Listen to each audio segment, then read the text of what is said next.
রাজতন্ত্র থেকে প্রজাতন্ত্র নেপালের এই উত্তরণ একদিনে হয়নি, হয়েছে বহু রক্তপাত, আন্দোলন আর রাজনৈতিক সংকটের মধ্য দিয়ে।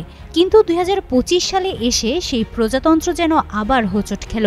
শিক্ষার্থীদের গণ অভ্যুত্থানের মুখে ক্ষমতা ছাড়তে বাধ্য হন দেশটির প্রধানমন্ত্রী। বিলুপ্ত ঘোষণা করা হয় পুরো সংসদ। এতে প্রশ্নবিদ্ধ হয় গোটা শাসন ব্যবস্থা।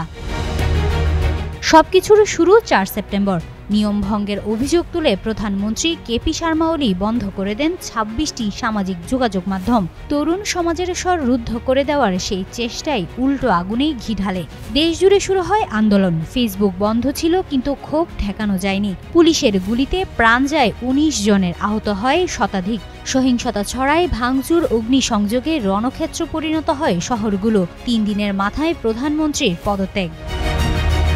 এরপর ১২ সেপ্টেম্বর দায়িত্ব নেন অন্তর্বর্তী প্রধানমন্ত্রী সুশীলা কার্কি। কিন্তু পরিবর্তনের আশায় থাকা জনগণের মনে হঠাৎ আরও বড় ধাক্কা আসে পার্লামেন্ট বিলুপ্তির ঘোষণায়। শপথ অনুষ্ঠানের কয়েক ঘণ্টা পর প্রধানমন্ত্রীর সঙ্গে পরামর্শ করে পার্লামেন্ট বিলুপ্ত ঘোষণা করেন প্রেসিডেন্ট রামচন্দ্র। কোনো আলোচনার তোয়াক্কা না করে ২০২৬ সালের ৫ মার্চ পরবর্তী নির্দেশনার দিনও নির্ধারণ করে দেন প্রেসিডেন্ট।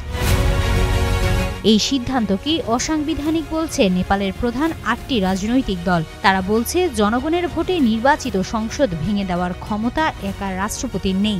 রাজনৈতিক বিশ্লেষকদের মতে একের পর এক চরম সিদ্ধান্ত দেশটিকে আবার ফেলে দিচ্ছে অস্থিরতা আর প্রশ্নের মুখে। হিমাতুল জান্নাত, যুগান্তর নিউজ।